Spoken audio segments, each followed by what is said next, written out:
when you look at the growth of incomes over the last 30 years or 40 years, the growth of the manufacturing productivity, total factor productivity, all of these sorts of things, you can quibble with it, but they fly in the face of this narrative of China shock, of we emptied out the middle class, we emptied out jobs for men. None of this is true, and you start to see it's like I'm not saying that they're lying when they're making these arguments,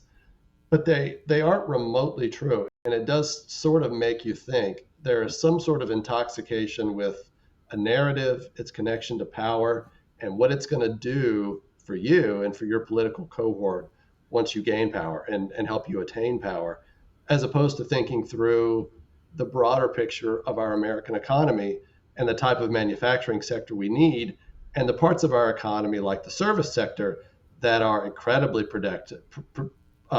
competitive internationally, where we have, quote, a surplus, but you don't want to even talk about that for a second. Not only would I suggest, Richard, that your point is the superior one in terms of the validity of how to serve the worker, but I would point out that their construct is not about worker versus consumer. It's about some workers over other workers. That the workers in the service sector are also family people,